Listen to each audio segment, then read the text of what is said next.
Kalau ada orang merasa keluarganya bukan rumah, loh berarti banyak banget lukanya nih. Jadi pengen punya anak, beneran. Serius? Beneran. Gara-gara gendong bayi? Iya. Oh. Maksudnya gara-gara pengen punya anak, itu kan itu kayak objektifnya gitu. Iya. Tapi di sininya, di proses buat itunya jadinya setelah gendong bayi, kasarnya gitu ya. Setelah gendong bayi aku jadi punya ruang buat mikirin aku supaya bisa jadi orang tua yang benar. Okay. Itu gimana ya? Terima kasih sudah melakukan itu. Saya adalah produk orang yang dibesarkan juga oleh spirit-spiritnya kamu kok. Bisa sekolah, bisa kuliah, bisa bikin film karena ibuku single parent dan tanteku memilih untuk jadi kamu kok buat hidupku. Gitu. Terima kasih Bang. Terima kasih udah berjuang. Semoga selalu percaya dengan kasih. Semoga selalu percaya. Semoga selalu diberikan kekuatan. Semoga selalu diberikan pemaknaan dalam melihat banyak hal yang rasanya bisa jadi pahit, tapi semoga selalu diberikan ketenangan gitu untuk berpikir secara jernih.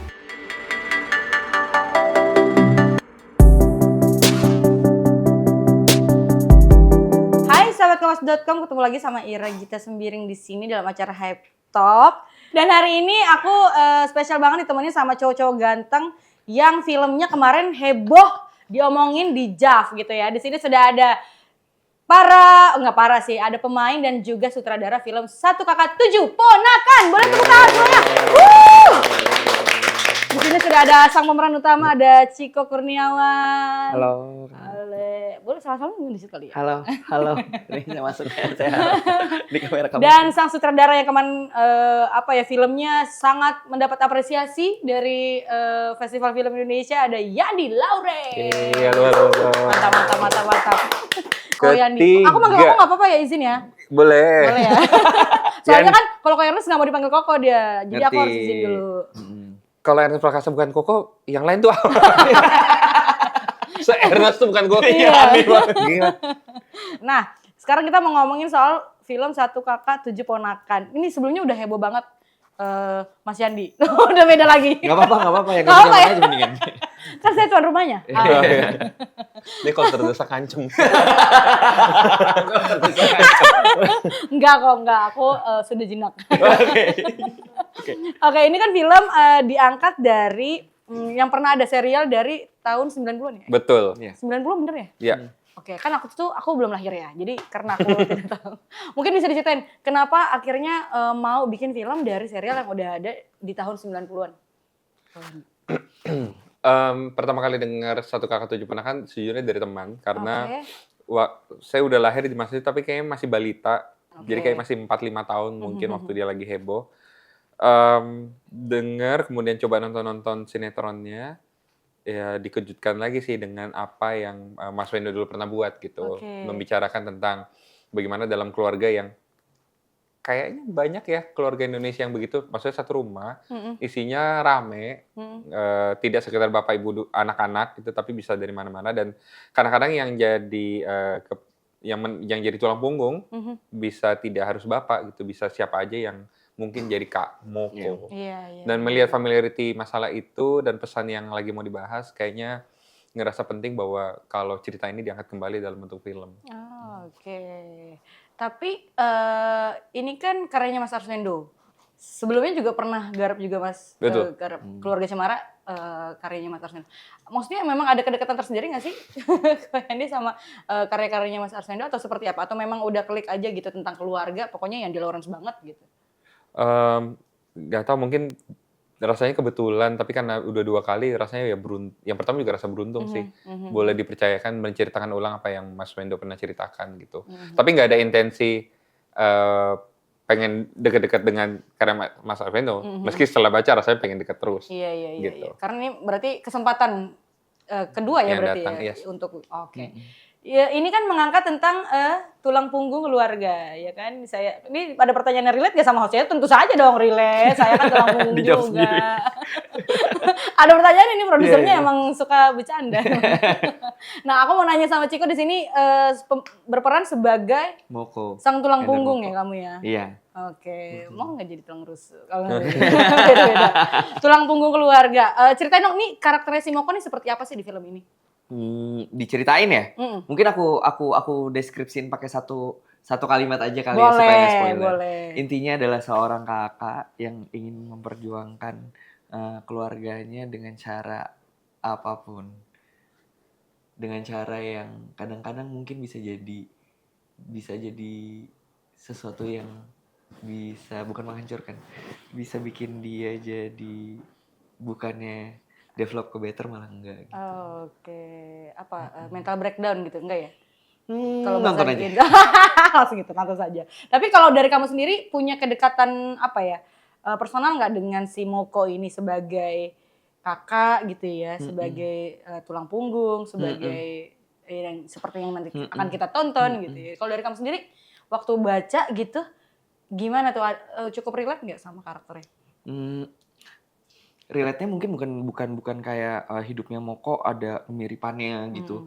Ada kesedihannya sama gitu, kesusahannya Atau sama. ponakan kamu juga 7 gitu? Iya segala Enggak macam. ya? Poinnya sebenarnya Moko itu orang yang ideal buat Chiko. Oke. Aku pengen Kayak Moko gitu. punya pilihan kayak Moko. Oke. Punya pilihan Dan mampu memilih. mampu memilih Mampu memilih seperti apa yang Moko seperti pilih gitu Iya, maksudnya. iya. Jadi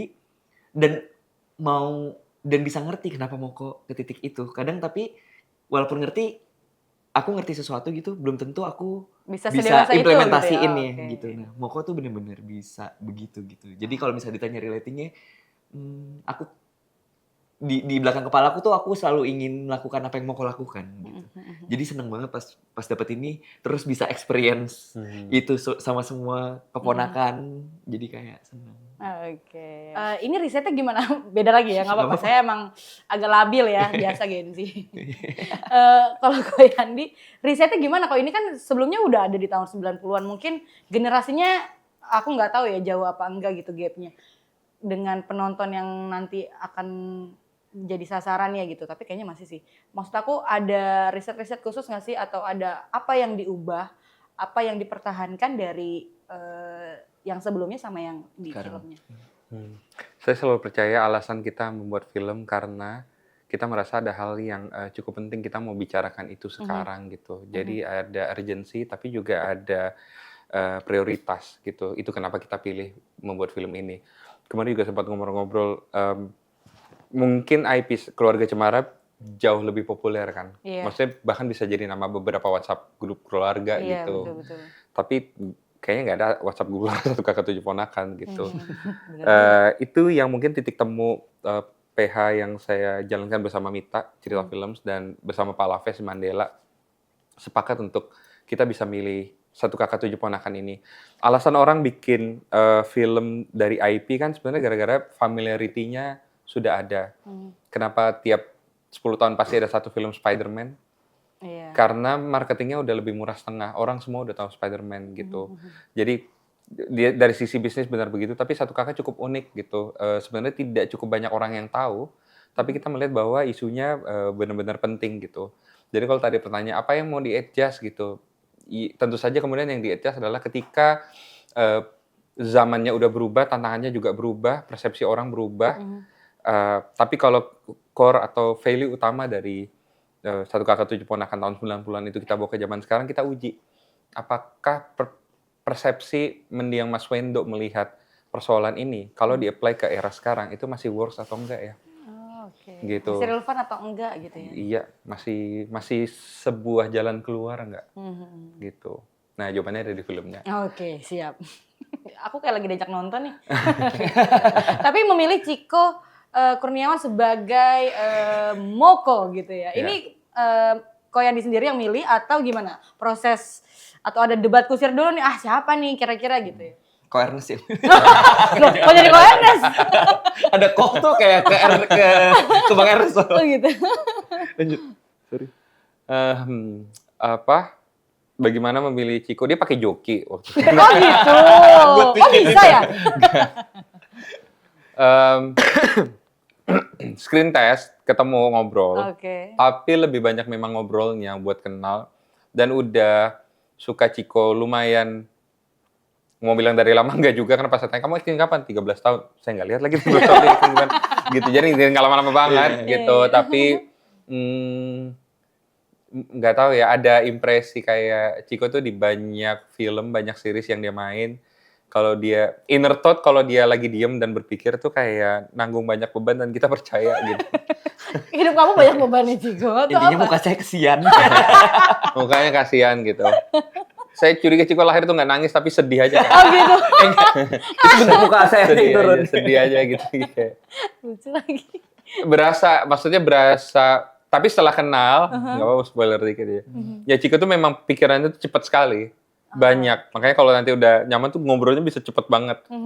Ngomongnya iya, karena isi kepalanya banyak. Nah waktu dia diam ternyata dalam tuh rame banget. Oh, oke. Gitu, dalam kepalanya banyak argumen dari berbagai angle sekaligus gitu.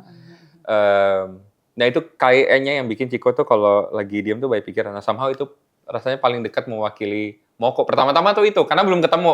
Oh, Masih nonton-nonton di YouTube, Ciko Kurniawan kayak gimana Oh, gitu. belum akrab ya berarti ya? Belum Kayaknya kenal. udah kenal banget gitu. Belum ya? kenal Oke. gitu. Nggak semua Cina saling kenal sih. Iya benar. Benar. Cukup banyak soalnya. Cukup Oh iya, banyak. iya. Kirain kan ada paguyubannya gitu. Bener, Nggak ada ya? iya, Ada. nggak Oh, ada. Cuman Oke. kan paguyubannya ada beda gang aja. Beda Iya. gang, oke. Anjir. Terima kasih. Udah akhirnya ketemu, ya jatuh cinta sama Cikonya dulu. Sebagai Cikonya, baru Ciko sebagai aktor. Karena ngabisin waktu 6 jam. 6 jam Nggak berasa ngobrol di kantor. Iya, ini lagi screen test. Jadi Oh, ngobrolnya screen panjang testnya dulu. ngobrol. Kan masuk kan 6 nggak jam. langsung, Ciko silakan hadap kamera kan nggak Syuting gitu. gitu. Pasti kan kamera bahkan nggak pakai HP doang sih. Oke. Cuma ngobrol, Cik ini lagi cerita, ngobrol panjang, udah 6 jam. Cik screen test yuk. Oh iya ada screen test. Oh iya. Teng. Pas coba dia grogi banget. Oh gitu. Mungkin karena udah hilang setup screen testnya, Ya, kan iya, udah iya, ngobrol, iya. udah akrab Iya. gitu. Lebih enjoy gitu ya, nggak ngerasa lagi. Dan tegang sekali, Ciko sampai belakang, Kaget. ya dia cerita pulang tuh kayaknya nggak keterima deh. Ya udahlah, ya udahlah. Iya, tapi dari banyak ngobrol itu, percaya sama potensinya, suka sama vulnerability-nya. Maksudnya berani rapuh nyari barang-barang itu tuh yang mahal gitu. Jadi rasanya setelah Ciko pulang, saya sama Mita kan, bilang kayaknya kita bisa tumbuh bareng-bareng sama Ciko deh nyari barang-barang. Terus kayak, ya Hendar Moko tuh harus Ciko Kurniawan sih. Oke. Kayaknya kita bisa ngobrol sampai 6 jam juga nggak sih? Abis itu nanti Bisa. abis screen test gitu bisa nggak? Bisa. Kenapa jadi? Boleh kita matiin aja kameranya. Saya nggak apa-apa, saya nggak grogi kalau ada kamera, tenang aja. Baterainya udah. Oke, ini menarik ya pemilihan Ciko. Tapi kalau Ciko sendiri waktu itu ketika akhirnya diumumkan, akhirnya kamu nih yang memerankan Moko gitu. Gimana tuh Ciko? Kayak, Takut. takut. Kayak terus iya nih kayaknya lu udah terlalu banyak beban gitu. Enggak gitu ya bilangnya. Enggak, takutnya kenapa pada saat itu belum baca bareng, Mas. Iya kan? Belum baca bareng segala macam, takut. Soalnya udah tahu karena ngobrol 6 jam itu jadi tahu seserius apa teman-teman bikin ini. Secinta apa mereka sama apa yang udah mereka bikin gitu maksudnya. Maksudnya sepeduli apa gitu sama itu. Jadi rasanya pengen apa ya? Awalnya takut, tapi ternyata ditemenin sama mereka semua gitu. Jadi ekspektasinya dari kita, dari pertama nih datang kita baca bareng-bareng, dari takut nyampe ikutan jatuh cinta sama ceritanya. Bukan karena dorongan Mas Yandi atau Kamita atau siapapun yang terlibat, tapi karena ceritanya sendiri gitu. Pas kita baru baca belum reading, baca secara objektif gitu, secara cerita gitu. Aku nggak mau ngewakilin yang lain. Aku tuh nggak bisa ngelanjutin baca. Bukan maksudnya bacanya udah tergopoh. Terbata-bata. Terbata-bata. Gara-gara nangis. Oh, kamu Nah, itu nangis? iya, makanya- Apa yang bikin kamu nangis? Itu yang Ceritanya? Ceritanya gara-gara kayak, aduh pengen deh ngelakuin hal ini, cuman kok susah sekali ya gitu.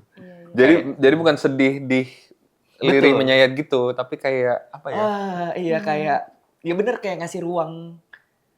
Rasanya tuh kalau ini baca skrip ya, bukan nonton film ya. Baca skripnya tuh nggak bisa dipakai satu kata perasaan sedih. Apakah sedih? Apakah haru? Poinnya bukan itu, tapi ngasih ruangan buat refleksi gitu. Pada saat dari baca, gimana? Nggak, buat aku sebagai seorang aktor, rasanya hal yang paling beruntung yang aktor bisa rasakan adalah kecintaan semua orang terhadap skrip yang mau dijalanin. Segitu. Oh, maksudnya Iya, perasaan. aku bisa jatuh cinta. Yang lain pun cintanya sama terhadap skripnya. Privilege banget buat aku gitu. Terus there is no reason buat aku takut lagi. Udah maunya bikin. Oh, oke. Tapi sebelumnya kamu nonton ini sinetron ya berarti ya? Ya. Sinetronnya dulu nggak? Enggak. Oh, oke. Maksudnya kayak kamu nonton dulu terus yang sebelumnya gimana gitu nggak ya? Enggak. Maksudnya memang Tapi ini versi- mungkin preferensi aku aja ya. Aku tuh nggak mau. Kalau emang konteksnya buat cerita, enggak. kalau konteksnya buat karakter juga enggak, soalnya aku percaya aku mau bikinnya tuh dari orang asli atau dari riset yang aku lihat sendiri gitu maksudnya. Dan kebetulan kan kalau Satu Kakak Tujuh Ponakan bener-bener digodoknya kan bareng-bareng sama semuanya termasuk Mas Yandi gitu. Mas Yandi bener-bener merhatiin susah deh nggak bisa bohong sama Mas Yandi mah. Kalau perasaannya nggak ada ya enggak kayak Mas, kenapa ya Cik ya? Iya Mas, saya nggak ngerasain kok. Sebelum Mas bilang apa-apa saya ngaku dulu. Kayak gitu nggak. Jadinya aku malah digituin jadi percaya banget kalau misalnya emang belum kena pasti masih dijagain. Oke. Ih, menarik banget lokasi pas proses syutingnya ya. Tapi sebenarnya Ko Yandi untuk di Satu Kakak Tujuh Ponakan ini sebenarnya ada itu kan soal keluarga, soal cinta terhadap keluarga, pengorbanan gitu. Sebenarnya apa sih yang mau ditonjolin dari maksudnya film keluarga kita tahu banyak gitu ya, yang memang soal ibu, soal anak gitu, dan ini ada Satu Kakak Tujuh Ponakan. Apa yang sebenarnya ditonjolin gitu dari ceritanya si Moko ini? Ada ironi kan Mbak, jadi kita kan mungkin dari kecil tumbuh besar kita punya proyeksi bahwa Bapak, paling banyak kan Bapak, tugas Bapak kan ya melindungi tapi juga providing, menyediakan, memberi gitu. Nah, tidak semua orang punya keluarga ideal gitu. Dalam keluarga-keluarga tertentu yang ternyata banyak. Tiba-tiba yang mengemban tugas providing tuh tiba-tiba bukan bapak. Bisa kakak kita, gitu, bisa adik, bisa sepupu, bisa om, tante, kadang-kadang ibu, banyak juga ibu. Nah, misalnya saya kakaknya Ciko nih. Terus misalkan ini bapak, ada bapak sini, bapak providing kita. Terus bapak absen meninggal atau apa gitu. Saya ini punya relasi kakak adik sama Ciko selama ini. Mungkin 13 tahun kita bersaudara gitu. Tiba-tiba tambah satu layer. Saya providing sekolahnya Ciko. Dan saya ngelakuinnya mungkin ya entah dengan senang, dengan tulus apa ya, untuk karena saya sayang sama Ciko sebagai adikku gitu. Tiba-tiba ada layer transaksional uang gitu. Bahkan saya kasih makan segala macam.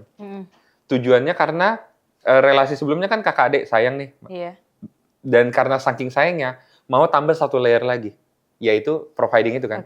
Ternyata layer ini tuh mengakibatkan dinamika yang asli, yang groundnya itu tuh terkubur gitu. Mengalami sesuatu gitu. Kita nggak sama lagi gitu. Kadang-kadang bisa jadi Ciko bisa nanya, I wish bisa lihat, kalau saya konteksnya kakaknya, bisa lihat kakak kayak dulu lagi. I wish hubungan kita bisa kayak dulu sebelum ada layer. Padahal saya mau lakukan ini karena sayang. Tapi kita bisa kangen yang kita sayangin karena ada layer ini gitu. Sih. Kadang kayak ngerasa jadi beban gitu nggak sih? Macam-macam. Yang nerima, yang beri. Bisa jadi punya utang. Aduh kakak gue udah ngurusin gue jadi apa-apa nggak enak segala macam. Gitu. Jadi dinamika itu sebenarnya yang mau dibahas, dan mungkin karena kita Indonesia dan Asia ya, ini tuh menimbulkan pikiran-pikiran tergelap setiap orang yang kadang-kadang nggak boleh diungkapin, tabu. Nggak boleh sampai ngomong gitu. Bahkan lebih parahnya, jangan, nggak boleh kamu mikir kayak gitu, ngomong ke diri sendiri nih. Nah di film ini semua yang nggak boleh dibicarain kita bicarain. Ih menarik banget. Gitu. Kayaknya saya harus ikut deh sama keluarga saya. Please. Langsung gitu. Oke, jadi memang apa ya, pemikiran-pemikiran keluarga-keluarga yang apa ya, bisa disebut disfungsional nggak sih? Kok? Tidak ideal mungkin tidak ya. Ideal, ya. Oke, tidak ideal. Waktu pertama mau coba cari tahu isu ini tuh banyak sekali solusi-solusi yang di podcast maupun jurnal tuh bilangnya, saya dulu lupa. Intinya dibilang yang perbesar muscle income, perbanyak gitu cara kamu dapat bisnis tambahan atau apa. Yang kedua belajar financial management. Oke. Tapi waktu kita ngobrol ya, nongkrong sama teman-teman gitu ya. Waktu itu nongkrong sama Ringo. Gitu. Kita ngebahas ini terus kita ngerasa kayak kita juga, saya sama Ringo juga waktu itu ya, kenapa Ringo ya sering di kantor aja orang itu. Ordal. Ya sabai kalau bingung dia di mana, di kantor biasanya. Kadang-kadang tuh kita bahas gitu. Waktu itu jauh sebelum ketemu Ciko gitu. Tapi udah mulai develop ini gitu. Kita lagi bahas dan kita menyadari seberapa beda pun kemampuan ekonomi kita, orang tuh tetap punya masalah ini loh. Jadi ternyata ketika muscle itu nolong, ketika income-nya diperbesar, ketika financial management-nya diketahui, ternyata nggak resolve masalah aneh ini ya. Barulah gali lebih dalam, ternyata ada layer-layer ini nih yang tadi tuh. Yang sebenarnya solusinya jangan-jangan bukan uang gitu. Iya. Apa solusinya? Kita nonton nanti. Mantap. Iya kan? Bener dong. Udah ikutan promo. Influence dia. Yes. Pokoknya 6 jam ya harus di sini. Oke, tapi Cika ceritain dong pendalamannya seperti apa sih? Kalau tadi kan kamu sangat apa ya kayaknya kagum banget sama sosok si Moko dan dengan apa yang dialami di sini gitu ya. Proses pendalamannya gimana? Kamu risetnya gimana? Terus apa ya namanya ya? Untuk bisa dapat rasanya tuh seperti apa sih gitu? Sebenarnya kalau misalnya sebenarnya aku tuh bukan orang yang kayak kalau misalnya aku main, wah aku bisa ngeliat karakternya Moko tuh begini begini begini. Aku tuh kayak aku ngerasa aku tuh nggak mencoba mencari bedanya apa aku sama Moko. Oke. Aku cuma pengen ngerti Moko aja udah. That's it gitu. Ini kenapa ya Moko bisa di titik ini? Kenapa ya Moko bisa output pilihan-pilihan hidupnya begini gitu maksudnya. Cara nyarinya trial error. Trial and error? Iya sama Mas Yandi, sama Amanda, sama ponakan-ponakan. Cuman itu doang rasanya. Bener-bener dipikirin guyup gitu maksudnya. Kayak kebetulan Mas Yandi itu mau banget ngasih ruang buat, menurut kamu gimana Cik? Dia bisa rewrite pada saat itu juga gitu maksudnya. Ah serius? Serius, bisa begitu. Sampai hari H syuting juga. Jadi maksudnya diubah gitu ininya? Ubah adegannya, ubah Adegannya, dialognya. iya. Iya. Luar biasa. Karena dari situ, karena ada ruangan itu, jadi mikirnya bukan mau cari Ngapalin gitu ya? iya enggak bukan ya? mau scene-nya aman. Apa ya? Moko tuh sebenarnya ngerasain apa ya? Karena ada ruangan itu, jadinya pengen nyarinya itu. Nah, risetnya gimana ya? Risetnya based on dari apa yang ada di skrip. Berangkatnya dari situ plus kehidupan aku secara pribadi gitu, perspektif aku gitu rasanya. Soalnya buat aku bakal melakukan apapun yang sehat menurutku buat ceritanya. Oke. Dan aku nggak pengen ngejauh-jauhin antara kalau Ciko begini, kalau Moko begini gitu. Enggak. Yang penting ceritanya nyampe. Gitu. Soalnya aku percaya aku sebagai seorang aktor cuman pengen cerita aja gitu. Jadi bukan kayak pengen achieve bentuk tertentu tapi lebih ke ya pengen ngerti. Iya, pengen ngerti Iya. apa yang dilewatin Moko. Tapi di sini kan menariknya kamu gendong anak juga ya, maksudnya jadi orang tua gitu ya di sini. Gimana untuk pendalaman jadi bapak gendong anak gitu atau apa? Maksudnya ada yang seru-seru Oh, nggak? cemas. Cemasnya besar sekali. Tentu saja. Iya. Bahkan di set pun ada momen overwhelm. Oh, Iya, Di tengah-tengah. gara-gara gendong bayi itu? Sebenarnya bukan masalah gendong bayinya. Pada saat itu toddler.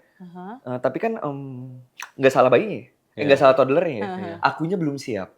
Oh. Akunya belum siap sama ekspektasiku sendiri kalau Ngurusin ponakan-ponakan gitu ya? bakal bisa selancar itu. Ternyata enggak gitu maksudnya. Terus jadi kalau overwhelm sendiri susah apa enggak tapi life changing. Oke. Life changingnya gimana? Jadi pengen punya anak beneran. Serius? Beneran. Gara-gara gendong bayi? Iya. Oh. Maksudnya gara-gara pengen punya anak itu kan itu kayak objektifnya gitu. Iya. Tapi di sininya di proses buat itunya jadinya setelah gendong bayi kasarnya gitu ya. Setelah gendong bayi aku jadi punya ruang buat mikirin aku supaya bisa jadi orang tua yang benar. Oke. Itu gimana ya? Jadinya refleksinya ke diri sendiri dulu. Iya. Oh jadi film ini sebelum ke penonton ya memang harus ke pemainnya dulu ya? Iya, udah banyak mikir. Saya sudah refleksi duluan teman-teman. Iya. Berarti kamu udah milih-milih mana popok yang Belum. oke? Belum. Nggak sampai situ ya? Cara ngitin popoknya udah bisa. Oh udah bisa. Oke. Jadi berapa lama kamu berinteraksi dengan bayi pada saat itu? Sebenarnya nggak ngitung berapa lama, cuman mungkin ada sekitar semingguan visit, terus 2 kali, sekitar 2 minggu sampai 2 minggu lebih lah. 2 minggu lebih berinteraksi sama bayi. Iya. Oke. Terus pas reading pun toddlernya ikut. Oh gitu. Oke. Itu rancangannya Mas Yandi. Oh Ya, iya. jadi idenya idenya coba membuat anak-anak senyaman mungkin dan tidak ada yang dulu kayak. Jadi kalau kita kan syuting sama bayi usia 3 hari, 1 minggu, 2 minggu, 3 bulan, 6 bulan, 2 tahun. Oke. Beda-beda. Dan Banyak juga ya. selain yang sama 2 Tuh bayi tahun, udah main film loh tuh bayi. selain yang sama umur 2 tahun, rumah tuh ditutup pakai kain hitam gede selama 5 hari. Kita syuting tuh day for night istilahnya. Jadi Oke. syuting day tapi jadinya night. Dibungkus. Kenapa? Karena adegannya malam. Tapi kita tidak mungkin syuting malam Iya, beneran. karena ada anak-anak. Ada anak-anak. Soalnya bayi malam ya harus tidur panjang. Iya. Jadi ya syutingnya kayak nunggu kereta. Nunggu Semua udah kereta, set, kamera udah oke. set, AC dipasang suhunya sama di ruangan set sama ruang tunggu. Air purifier. Terus kalau udah set semua kru keluar, tinggal sedikit semua pakai masker, semua pakai intercom gitu. Nunggu karena adegannya harus ada bayinya nangis kan. Bidan kita bilang bayi cuma boleh nangis paling lama 5 menit. Saya juga udah punya 2 anak. Iya memang karena dari bayi nangis sampai ibunya siap nyusuin atau nyiapin susu 5 menit kan sekitaran situ. Jadi normalnya dibiarin segitu. Itu kesempatan take-nya. Gitu. Jadi semua nunggu, wah nangis, udah. Kak Ciko masuk ngambil, lo kamera rolling. Kebetulan adegannya dari dalam kamar dia keluar gitu. Take segala macam. Cut. Ada revisi, tunggu 2 jam lagi. Wah. Cycle-nya dilewatin dulu. Tunggu sampai dia lapar lagi atau mau pup lagi, nunggu gitu. Kemarin akhirnya, tapi memang paling banyak syuting sama yang umur 2 tahun. Nah, umur 2 tahun kan itu masa orang bilangnya terrible tuh. Jadi dari anak bayi yang kita sering bicarain tidak berdaya, tiba-tiba punya will. Gitu. Jadi ketika masuk set kadang dia mau, tapi kadang nggak mau. Nah, sama setnya kan semua juga gitu. Kebetulan anaknya itu namanya Queen. Gitu. Jadi lucunya kalau semua udah set, akhirnya akan bilang, oke sekarang Queen masuk ya. Semua teman-teman nunduk, jangan ada yang lihat. Maksudnya takutnya kalau interaksi mata jadi nangis gitu. Jadi semua tunduk gitu kayak Queen beneran masuk gitu. Sujud dia emang ratu beneran. Masuk udah mau teks semua udah tenang, yo siap ya. Ciko ini nangis nggak mau. Nunggu bubar scene harus di-adjust. Nah, Ciko yang gendong rasa bersalah. Sorry ya nggak apa-apa Cik, sorry. Gitu sampai panik dan nangisnya. Ya kalau nangis ya harus dibawa, jangan dipaksa take. Gitu. Iya, nggak aku juga nggak nyaman kalau misalnya, kecuali emang scene-nya harus nangis. Harus nangis, iya. Dan itu pun bukan kayak jadinya dimacem-macemin. Nggak digalak-galak. Ditenangin gitu. Iya. Oke. Ya BTW ini adalah panduan untuk parenting juga ya. Berarti misalnya kalau misalnya nanti anak kamu mau lokasi syuting, ini bagus nih. Masukan-masukan yang nggak lucu ya. Oke, ada apa-apa. dan selalu udah harus wrap sebelum jam 5 sore. Jam 5 udah selesai? Khusus anak. Khusus anak ya? Iya. Agak ini juga ya Mas ya. Maksudnya sama bayi dan anak-anak tuh syutingnya challenging juga ya. Berarti. Memang nge-treat pemain anak kayak anak sendiri aja. Ya jam 5 jangan dipaksa kerja lagi, pulang gitu. Sempat ada kendala nggak? Maksudnya kayak akhirnya jadi mundur gitu syutingnya atau memang udah dipersiapin banget? Cukup disiapkan tapi memang cukup molor-molor gitu. Maksudnya akibat karena nunggu sudah diprediksi tapi terjadinya lebih banyak sedikit dari yang diduga. Iya. Oke. Tapi nggak ada kayak yang bikin jadi aku ya sebagai pemain yang ada di situ terus setiap hari nggak ada yang ganggu gitu. Kamu sempet kayak aduh pusing banget gitu anak-anak nggak ini gitu nggak sih? Enggak ya? Enggak sih. Dia lebih self blame sih ke Ciko. Oh, jadi ngerasa bersalah. Seandainya aku lebih siap selalu gitu tuh. Seandainya aku lebih nyiapin diri. Jangan sampai keulang nih. Maksudnya jangan sampai retake gitu ya. Iya, soalnya kasihannya tuh nggak cuma sama teman-teman kru. Sama anaknya juga gitu maksudnya. Kayak dia harus dipegang lagi gitu maksudnya. Berarti kamu udah siap banget ya jadi orang tua ya setelah main film ini. Waduh. Gitu ya. Tapi lulus gak jadi? Mempersiapkan diri. Iya. Jadi orang tua seumur hidup. Iya betul. Gak mau enteng.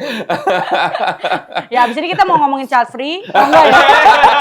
Langsung eskapisme. Jadi yang ekstrim yuk. Iya. Opposite. Oke. Tapi menarik, Ciko kamu ada pendekatan nggak sama anak-anak itu? Misalnya ngapain dulu gitu? Gimana tuh ceritain dong? Ya jadinya setiap sebelum take, misalnya callingan tuh, ini seinget aku Mas tolong dikoreksi kalau misalnya ada yang nggak tepat. Jam 7 misalnya, 6:30 udah nyampe, si bayinya juga udah nyampe. Jadi aku main dulu.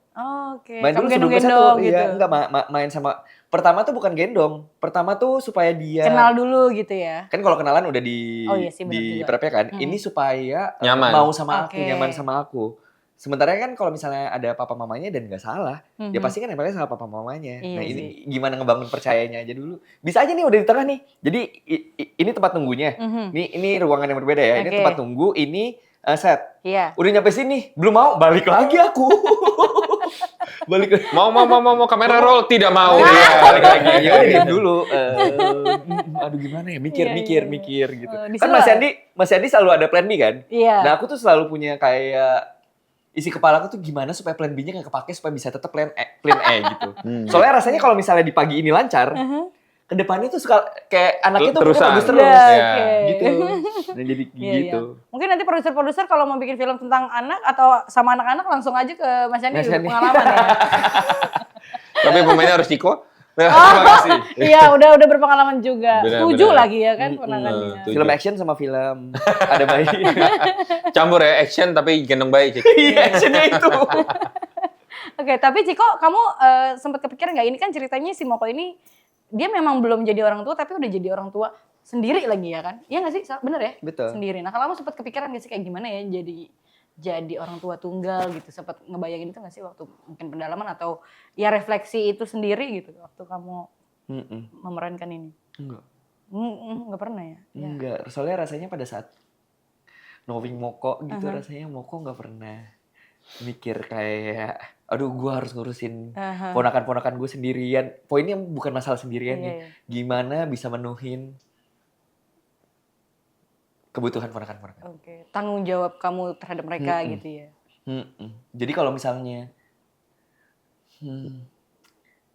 kalau selama syuting enggak ya, tapi kalau misalnya looking back gitu rasanya aku nggak tahu Moko possible apa enggak. Tapi rasanya kalau Moko mikirin gitu rasanya bakal beda deh apa yang dilakukan sama Moko. Kalau dia berpikir bahwa aduh gue orang tua tunggal nih. Gue ngebiayain 7 orang nih, berat banget sih hidup gue. Mungkin bukan itu. Tapi kalau misalnya ngomonginnya tentang misalnya aduh, tapi spoiler dulu nggak bisa. Oh, ya, Intinya di tengah film Moko tahu boundary-nya apa. Oh, kebatasannya dia apa Iya. ya? Iya, ya. Nggak jadi spoiler.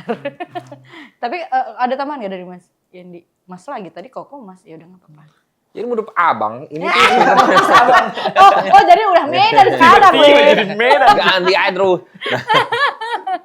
Ya, saya pun sendiri belajar sih, maksudnya udah jadi suami, jadi bapak, tapi selama kerjaan itu, apa ya istilahnya ya, filmnya ngasih hal baik, balik ke pembuatnya jauh sebelum filmnya tayang. Gitu. Jadi dan ngobrol sama Ciko sama anak-anak kayak, ya ini alasan kenapa kita suka bikin film ya. Gitu, di proses kita buat tuh filmnya ngajarin balik kita, terus kita kayak reflektif, oh iya ya gitu. Dan ini bukan hal-hal yang kita cari-cari, apa hal positif, bukan. Memang tiba-tiba ngagetin yang kayak, iya ya saya nggak lihat area ini gitu. Seneng akhirnya bikin film tuh belajar memahami. Idenya jadi belajar ngertiin orang gitu. Dalam hal ini ngertiin Moko, kalau lagi bahas Moko, ada pengalaman jadi bapak dan ibu di saat yang bersamaan dalam jiwanya sih. Si Moko ini. Nurturing juga, tapi juga providing gitu. Kalau tadi bilang kebayang nggak jadi ibu single parent, iya. Yang kebayang kalau bagi saya pribadi pas ngedirect adalah yang pertama ingat istri, mungkin kan paling deket visualnya. Maksudnya gini kali ya, istri saya waktu taking, ya saya ada bersama-sama dengan dia, tapi kan yang beneran nyusuin hamil kan istri gitu. Ini kali ya struggle yang nggak bisa kita benar-benar, even setelah sampai sekarang pun mungkin nggak bisa pahami seutuhnya gitu. Lalu kemudian ingat ibu, ingat banyak teman-teman gitu, lahir dari proses kerja bareng. Kalau Ciko di sini ingat siapa? Wah, Ingat Moko. enggak gini di project ini kan. Bukan inget. Rasanya triggering banget buat nyari malah. Oke. Karena bawa kelar ini tuh aku nyampe ngomong ke Mas Yandi, kita di mobil nganterin semua ponakan-ponakan habis ngumpul, habis makan pada saat itu SD. Ngobrol berdua. Aku belum bisa punya perasaan nih Mas, tapi banyak banget Mas. Intinya pas setelah dikunyah, ternyata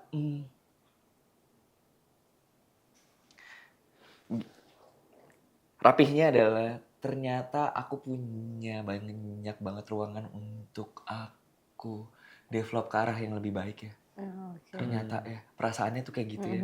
Perasaan shame terhadap diriku sendiri, perasaan cemas terhadap diriku sendiri, takut gitu maksudnya.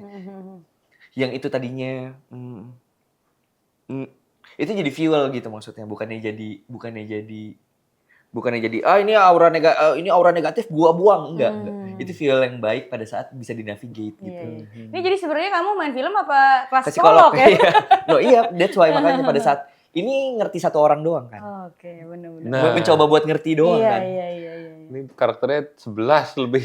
Iya, makanya kayak. Iya. Tapi kamu memang kalau setiap main memerankan itu memang harus sedip itu, memang harus kamu rasain segitunya gitu ya. Kalau buat aku, kalau enggak aku ngapain? Iya juga sih, benar. Iya enggak maksudnya. Tenang. Enggak. Jelasin ulang. Enggak maksudnya bukan marah. Oh, iya. Enggak maksudnya kalau enggak aku ngapain tuh kayak kadang-kadang ada juga yang enggak. Ada juga yang enggak, maksudnya gimana? Aku cuma dikasih waktunya misalnya 2 hari buat reading. Apakah salah? Enggak salah. Iya. Emang kebutuhannya seperti itu. Tapi buat aku, buat nyampe ngerti kan butuh waktu panjang. Kebetulan di 1 Kakak 7 Ponakan dikasih waktu yang cukup panjang. Cukup panjang. Dan iya. intens. Oh, Waktu panjang dikasih setahun tapi readingnya cuma 1 kali kan juga sama. benar juga. Iya. Itu postpone project deh kayaknya kalau kayak begitu. Iya tapi maksudku kayak gitu. Iya, oke. Tapi Ko Yadi, apa sih tantangannya membuat film temanya keluarga? Koko lagi ya? Nggak apa ya? Enggak apa-apa. Enggak, dia masih ketawa yang postpone. Oh, bon. Apa tantangannya membuat film keluarga? Sebelumnya udah pernah Keluarga Cemara. Kalau yang Jatuh Cinta mungkin lebih ke romance dewasa gitu ya. Nah ini keluarga lagi nih. Tantangannya apa? Sejauh ini. Kayaknya tantangan tidak lahir dari genre sejauh kita bekerja. Saya selalu merasa kesungguhan dan masalah-masalah yang kita hadapi, struggle-nya bikin film tuh sama dari bikin Cemara, dari bikin Just a Dove sama ini. Film berikutnya, bahkan dari film-film pendek sebelumnya, dari web series sebelumnya. Masalahnya itu selalu sama, beneran. Kayak ketakutan terbesar adalah saya berhasil memahami manusia-manusia di dalamnya, enggak ya? Lucu ya, padahal saya nulis sendiri. Tapi ada rasa gitu tuh, karena kadang sebagai kreator kan kita membuat mereka melakukan dialog, keputusan, reaksi, supaya mencapai dramatik tertentu. Oke. Padahal dengan kronologis sepanjang cerita, mereka ini sudah jadi individu baru nih. Yang kayaknya berdasarkan hal itu, keputusannya nggak gini deh, reaksinya nggak gini. Jadi kayak dibutuhkan kepekaan dan empati yang besar, dan tentu saja kolaborasi dengan pemain-pemain yang luar biasa ini tuh untuk kayak kita bisa ngertiin nggak ya. Jadi pengalaman syutingnya kemarin itu bukan yang cut, wah bagus sekali tadi dramatiknya, itu marahnya atau itu. Nggak gitu. Maksudnya batinku tuh nggak mikir gitu. Batin kayak kalau dia rasanya kena gitu, ada rasanya ya. Oh tadi, dan nggak dibuat-buat, baru sadar setelah syuting mau selesai. Oh kali ini kita berhasil lebih ngerti Moko. Di scene ini kita berhasil lebih ngerti Maureen. Padahal udah pernah di-readingin, tapi pas hari H rasanya lebih tepat begini gitu. Banyak, nanti kalau nonton di scene ending tuh, Amanda itu punya scene, dia take cuma 3 kali. Medium shotnya dia ngobrol. Take pertama selesai, terus tiba-tiba saya tergoda lah sebagai sutradara. Kalau tadi lebih dramatik kayaknya lebih bagus ya, gitu. Biasanya saya ngobrol kayak, gimana kalau lebih emosional gitu. Oh, oke mas, gitu. Coba 2, kok jadi aneh. Coba 3, kok makin aneh, gitu. Yang saya lakukan berikutnya, akhirnya datang dan nanya. Tadi take 1 yang kamu pikirin tuh apa sebenarnya? Gini sih mas, dijelasin. Loh, beneran yang ini? Nah, kalau ini jadi nggak tepat. Nah, Amanda Sungkan Rawless nama lengkap dia. Sungkan sekali. Mas, kamu bilang take 1 udah oke karena aku 2 nggak coba, aku mau kok take lagi. Enggak bener. Iya, poinnya bukan masalah bagus. Itu udah bener, kamu lebih memahami Maureen tadi, saya yang salah paham. Mas, saking dia risaunya, saya minta diedit scene-nya. Diedit, terus 3 hari kemudian, coba nonton gitu. Sampai sekarang kalau tanya ulang tuh, begitu scene itu tiba, saya masih ke-recall kayak, kalau waktu itu saya gagal memahami Maureen misalkan dalam scene itu, kayaknya akan ada take 4, 5, 6 atau pakai yang lain gitu. Dan kalau saya nggak pakai take yang 1, fatal sekali. Tipis banget tapi rasanya Maureen jadi kayak kok gitu. Jadi kayak bukan lagi tentang dramatiknya tapi gimana kita mahamin orang. Sampai pas pengalaman ngedit saya sadar bahwa loh kok intonasinya orang bisa aneh begini ya gitu kayak. Ciko tuh punya dialog panjang, kalau didengar intonasinya ngomong apa sih Cik gitu. Bukan bener, tapi beneran. Iya, tapi kayak ngomong apa sih, ada yang belibet, ada yang gitu, ada yang apa ya, typo ya. Ngomong typo tuh iya, tapi orang nangkep kok maksudnya. Coba dengar nggak gitu ngomongnya. Nggak gitu ngomongnya. Tapi ya udah nggak apa-apa, toh emosinya jujur deliver. Jadi pengalaman kerjanya tuh benar-benar shifting dari dulunya berpikir harus apa, tapi sekarang lebih berusaha apa struggle-nya ya itu. Kayaknya film keempat, 5 juga struggle-nya sama deh. Ini menarik ya kalau ditanya sutradara, kan kadang-kadang struggle-nya apa nih, misalnya lokasi syuting atau apa gitu kan.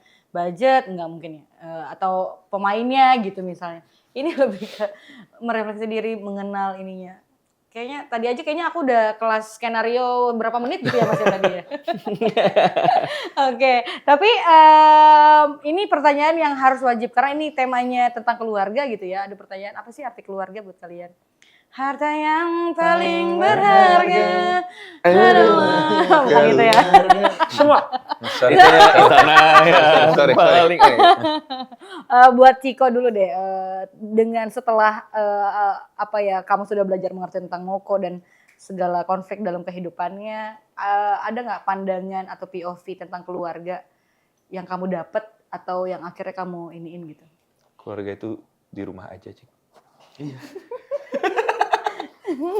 Karena keluar enggak. Betul, keluarga. Berarti di rumah aja.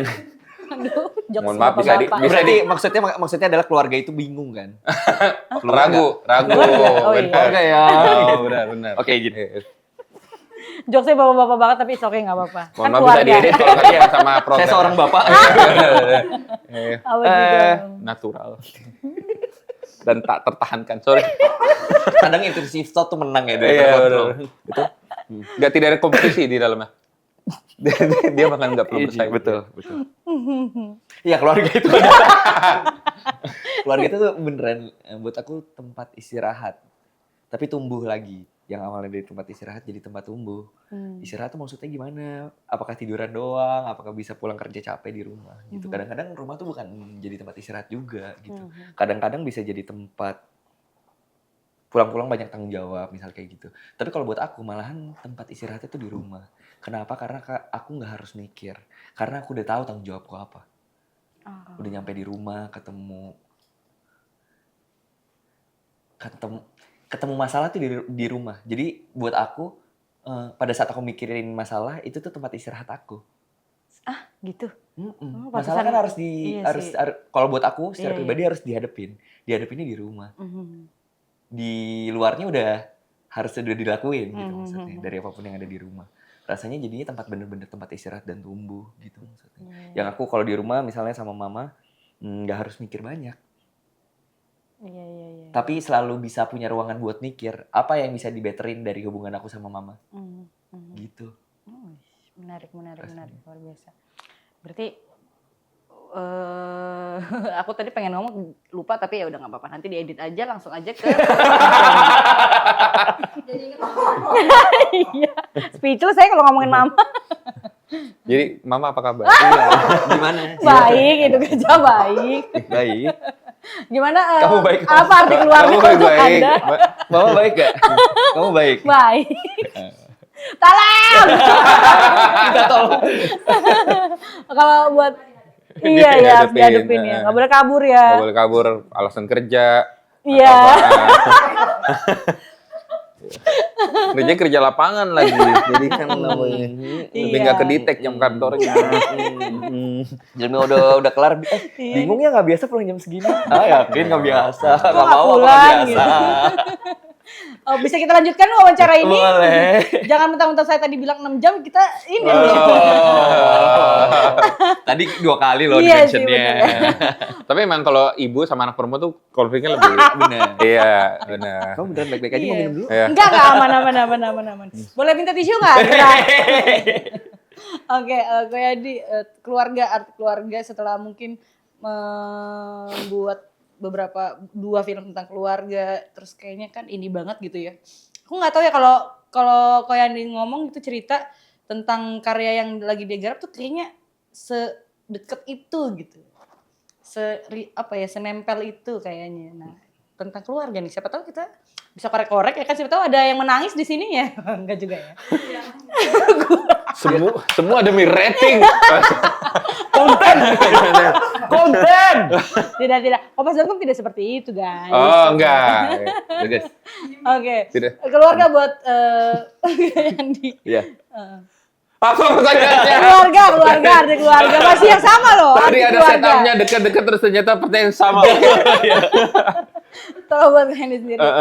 Keluarga. Arti keluarga. Iya bener kan, apa arti keluarga? Iya buat Yandi. Tentang, iya itu. Ini apa itu? Ya, Apa gitu. itu? Kayak saya itu diajarinya kita tuh hidup tuh ada banyak kasih sayang tuh kan dikelola gitu. Maksudnya konon katanya kasih sayang itu tidak bisa di-generate genuinely dari dalam tubuh kita. kita itu kasih sayang itu kita terima dari luar gitu. Dalam konteks itu dari Tuhan gitu. Maksudnya kita dikasih nafas, dikasih hidup gitu. Jadi orang tuh hidup katanya punya banyak ring gitu, makin lama makin gede. Nah, ring paling pertama itu cuma diri kita sama Tuhan kan. Oke. Nah, ring kedua tuh langsung istri atau suami kalau udah nikah. Kalau jomblo? Iya berarti langsung keluarga langsung ya, papa mama oke, tuh. Betul. Nah, langsung keluarga maksudnya. Nah, ring 3 tuh anak. 4 tuh ya baru sahabat, mungkin seluruh orang asing segala macam. Nah, dia nggak tahu mungkin dari definisi itu kayak keluarga apa ya? Ya manusia pertama yang sangat tahu kita dan kita tahu dia balik direct setelah Tuhan gitu. Maksudnya sedekat itu. Mungkin gitu kali ya. Jadi dengan definisi itu mungkin nyambung sama punya Ciko. Waktu kita lagi happy, waktu kita paling down, rasanya kalau jalannya sama keluarga, rasanya nemeninnya itu sampai ke batin tuh nempel banget gitu. Karena di ring paling dalam. Itu mungkin menjawab kenapa beberapa saya ngalamin sih. SMA kan main basket terus ada menang apa gitu banyak ngasih selamat.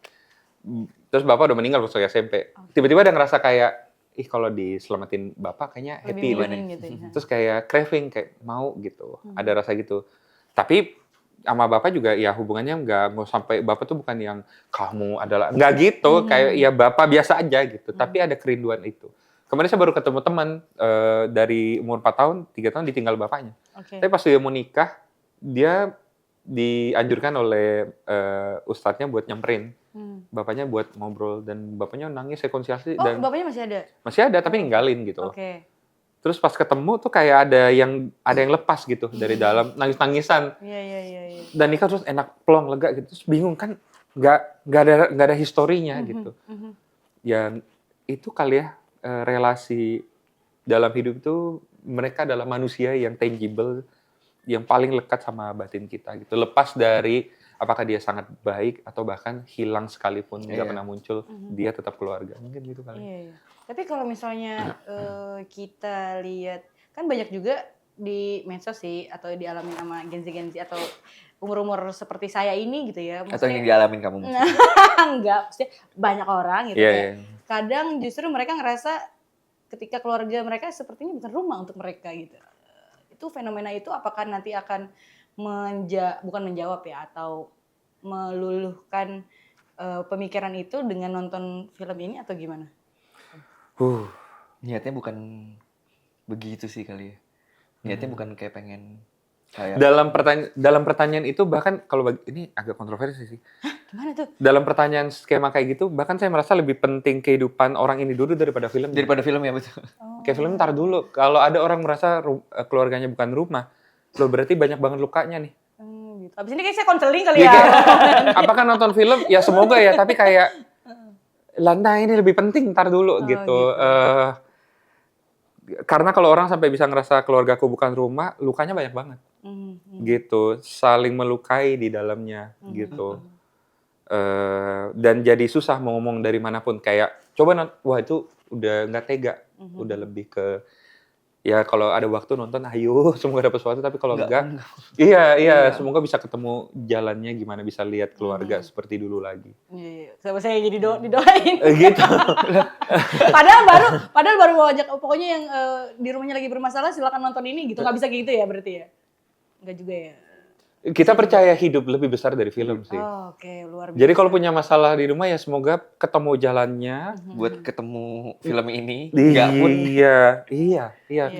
Film yang kita buat ntar dulu deh.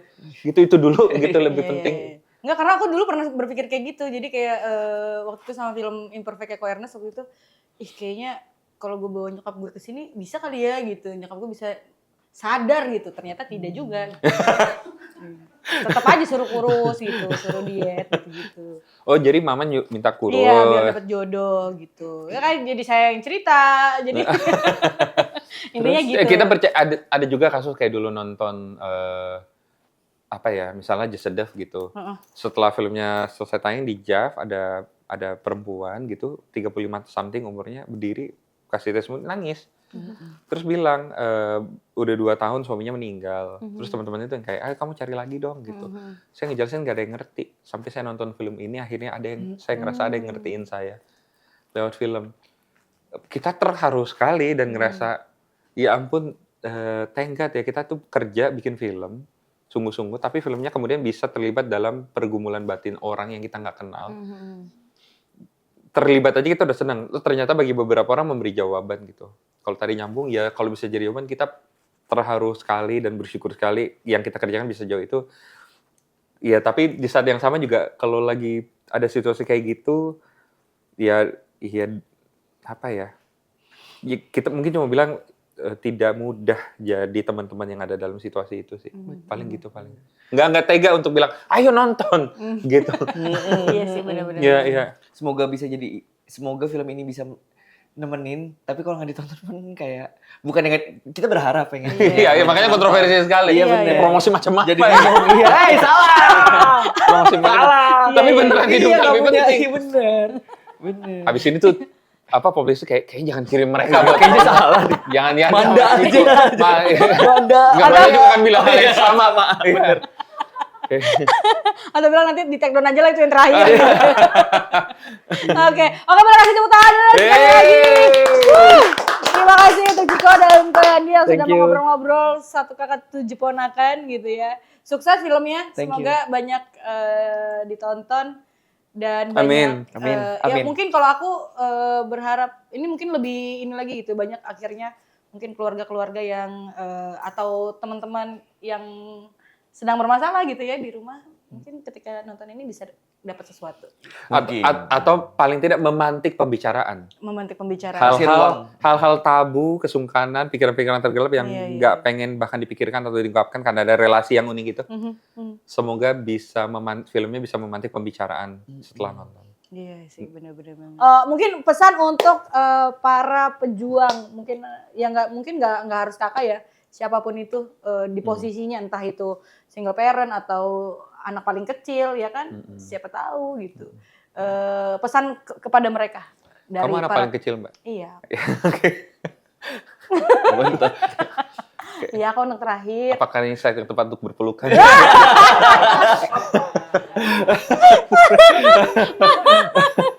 Langsung gitu. Apa, Jake? Kamu dulu, Mas. Untuk moko-moko di luar sana.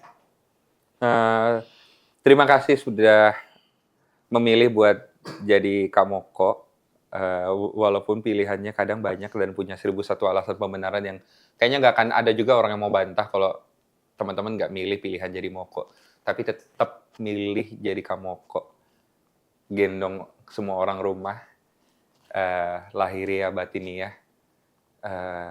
Terima kasih sudah melakukan itu. Saya adalah produk orang yang dibesarkan juga oleh spirit-spiritnya Kamoko. Bisa sekolah, bisa kuliah, bisa bikin film karena ibuku single parent dan tanteku memilih untuk jadi Kamoko buat hidupku gitu. Terima kasih Bang. Untuk Moko film, untuk Moko di luar sana? Moko film. Mirip sih, terima kasih udah berjuang. Semoga selalu percaya dengan kasih. Semoga selalu diberikan kekuatan, semoga selalu diberikan pemaknaan dalam melihat banyak hal yang rasanya bisa jadi pahit, tapi semoga selalu diberikan ketenangan gitu maksudnya, untuk berpikir secara jernih. Gitu. Oke, kasih lagi. Terima kasih sekali lagi untuk Ciko dan Koyandi yang sudah ngobrol-ngobrol soal film 1 kakak 7 ponakan. Aku takut belibet nih. Gak apa-apa.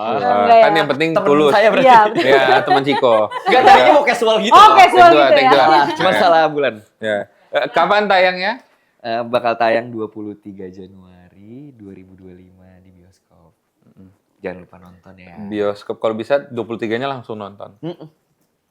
Kalau nggak bisa 24. 25 oke. 25 iya. Ya di antara 3. Di antara itu. Iya. Oke. Thank you. Iya ya, emang kita udah gajian ya? Oh belum. Oke, sekali lagi tepuk tangan. Jadi terima kasih juga untuk sahabat-sahabat yang sudah menyaksikan acara ini. Jangan lupa tonton terus Hype Talk hanya di YouTube kompas.com. Dadah.